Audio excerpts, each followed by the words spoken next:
പതിവിന് വിപരീതമായിട്ട് ഒരു ഗ്ലാസ് ചായയിലാണ് ഇന്നെൻ്റെ വൈകുന്നേരം സ്റ്റാർട്ട് ചെയ്യണത്. ഞാനങ്ങനെ വൈകുന്നേരം ചായയൊന്നും കുടിച്ച് ശീലിച്ചിട്ടില്ല. സ്കൂൾ വിട്ട് വന്ന് കഴിയുമ്പോൾ എനിക്ക് ചായ ഉണ്ടാക്കി തരാനായിട്ട് വീട്ടിൽ അച്ഛനും അമ്മയും ഉണ്ടാകത്തുമില്ല. അതേപോലെ ഗ്രാൻഡ് പേരൻസിനാണെങ്കിലും അത്യാവശ്യം പ്രായമായിട്ടുള്ളവരായതുകൊണ്ട് എനിക്കങ്ങനെ ചായ ഒന്നും തന്നിട്ടില്ല. അതുകൊണ്ട് ഞാൻ ചായ കുടിച്ച് ശീലിച്ചിട്ടില്ല. ഞാൻ ഇപ്പോഴാണ് ഇടയ്ക്കിടയ്ക്ക് ഇങ്ങനെ ചായയൊക്കെ കുടിക്കണത് വൈകുന്നേരം. രാവിലെയും ചായ കുടിച്ച് ശീലിച്ചിട്ടില്ല കേട്ടോ. സ്കൂൾ ബസ്സിൽ പോകുമ്പോൾ ഛർദ്ദിക്കും എന്നുള്ളൊരു പേടി കാരണം ചായ ഒന്നും തന്നെ കുടിക്കാറുണ്ടായില്ല. എന്ന് വെച്ചാൽ ഞാൻ സ്കൂളിൽ പഠിച്ചപ്പോൾ എൻ്റെ ആകെ ഉണ്ടായിരുന്ന ഭക്ഷണം എന്ന് വെച്ചാൽ ഉച്ചയ്ക്ക് ഉള്ള നമ്മുടെ ലഞ്ചും അതുപോലെ വൈകുന്നേരത്തെ അത്താഴമായിരുന്നു. ഇപ്പോൾ ദാണ്ട് ഞാൻ ഒരു ഗ്ലാസ് ചായയും 2 കടിയൊക്കെ കൂട്ടി കുടിക്കുവാണ്. പഴംപൊരിയും ഉള്ളിവടയാണ് കേട്ടോ കടിയായിട്ടുള്ളത്. എനിക്ക് തോന്നുന്നു ഈ ചായ കുടിക്കുന്ന ശീലം വളരെ നല്ല ശീലമാണെന്ന് തോന്നുന്നു. കാരണം അന്നത്തെ നടന്ന കാര്യങ്ങളൊക്കെ ഒന്ന് ആലോചിക്കാനും അതുപോലെ ഒരു ക്വാളിറ്റി ടൈമായിട്ട് എനിക്ക് തോന്നുന്നു ഈ ചായ കുടിക്കുന്ന സമയം. അതാണ് ചായ കുടിയൊക്കെ കഴിഞ്ഞ് ഞാൻ മീൻ കറി വയ്ക്കാൻ വേണ്ടി വന്നു. ദാണ്ട് മീനൊക്കെ എടുത്ത് കഴുകി വെച്ചു. അതാ മീൻ കറിയൊക്കെ വയ്ക്കുവാണേ.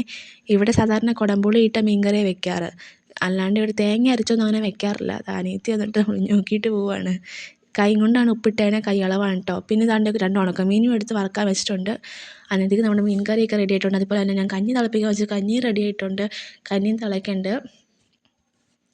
ഈ ഉണക്കമീൻ സാധാരണ ഇവിടെ വറുക്കാറുള്ളത് സാധാരണ മീൻ വറുക്കണ പോലെ മുളക് പൊടി, മഞ്ഞൾപ്പൊടി, ഉപ്പൊക്കെ ഇട്ടാണ്.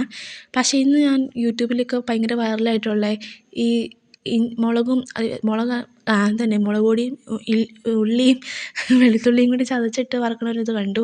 അങ്ങനെ വറുക്കാമെന്ന് വെച്ചാണ്. പക്ഷേ ഉണക്കമീൻ അതിന് തന്നെ അടിയിലേക്ക് പിടിച്ചു. അത് വറുത്ത് കോരിയിട്ടായിരുന്നു ഇത് മൂപ്പിക്കേണ്ടത്. ഞാൻ എല്ലാം കൂടി ഒരുമിച്ചിട്ട് മൂപ്പിച്ചെടുത്തു. എന്തായാലും നന്നായിട്ടുണ്ടായിരുന്നു. അത് കഴിഞ്ഞ ശേഷം ഞാൻ ചോറുണ്ടു.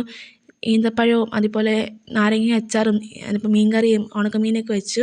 ചോറുണ്ട്. കുറച്ച് പഠിക്കാനും വെച്ച് കുറച്ച് നേരം പഠിക്കാനും ഇരുന്നു. ഇനി പ്രത്യേകിച്ചൊന്നുമില്ല. വേഗം പോയി കിടന്നുറങ്ങും.